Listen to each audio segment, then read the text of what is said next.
1951 சீனாவை பற்றி RSS எச்சரித்தது.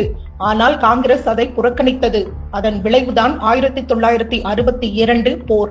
1950களின் தொடக்கத்தில் கம்யூனிச சீனா திபெத்தை ஆக்கிரமித்த போது RSSின் இரண்டாவது சர்சங்க சாலக் குருஜி MS கோல்வல்கர்ஜி சீனா ஒரு விரிவாதிக்க நாடு, அதன் அடுத்த இலக்கு இந்தியாதான் என்று தெளிவான எச்சரிக்கையை விடுத்தார். மீண்டும் 1951 கர்நாடகாவின் ஷிவமோகாவிற்கு வருகை தந்த போது சீனாவால் இந்தியாவிற்கு நேரடி ராணுவ அச்சுறுத்தல் உள்ளது என்று பத்திரிகையாளர்களிடம் பகிரங்கமாக தெரிவித்தார். இது 1962 போருக்கு 11 ஆண்டுகளுக்கு முன்பே சொல்லப்பட்ட கணிப்பு. ஆனால் அப்போதைய காங்கிரஸ் அரசு வேறு திட்டங்களை வைத்திருந்தது.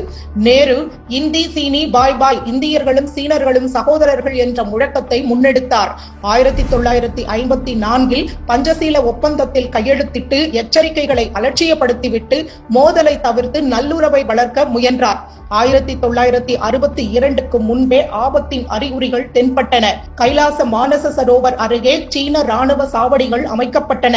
அங்கு இந்திய யாத்ரீகர்கள் சீன வீரர்களால் சோதனைக்குள்ளாக்கப்பட்டனர். இந்த உண்மைகள் இந்திய இதழ்களில் ஆவணப்படுத்தப்பட்டன.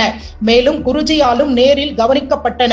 1962 அக்டோபர் 16 அன்று சித்தோர்கர் மற்றும் அக்டோபர் 18 அன்று அல்வாரில் அவர் மீண்டும் எச்சரித்தார்.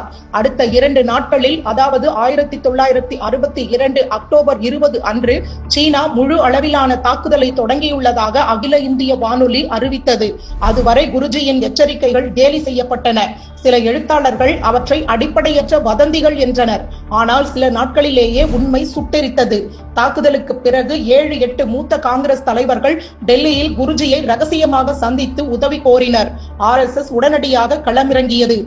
RSS ஸ்வயம் சேவகர்கள் ராணுவத்திற்கு தேவையான தளவாடங்கள், போக்குவரத்து, இரத்த தானம் மற்றும் நாடு தழுவிய பொதுமக்கள் சார்ந்த சேவைகளுக்கு உதவிகளை வழங்கினர். அக்டோபர் 30, 1962 அன்று ஜவஹர்லால் நேருவுக்கு முழு ஒத்துழைப்பு அளிப்பதாக குருஜி அதிகாரப்பூர்வமாக உறுதி அளித்தார். இந்திய சீன போரின் போது அவர்கள் செய்த பங்களிப்பை பாராட்டும் விதமாக 1963 ஜனவரி 26 குடியரசு தின அணிவகுப்பில் RSS ஸ்வயம் சேவகர்கள் பங்கேற்க அனுமதிக்கப்பட்டனர். ஆனால் அந்த போரில் இந்தியா 38,000 சதுர கிலோமீட்டர் நிலப்பரப்பையும் எண்ணற்ற உயிர்களையும் இழந்தது. இது விதி அல்ல, தொலைநோக்கு பார்வையை அலட்சியப்படுத்தியதற்கான விலை.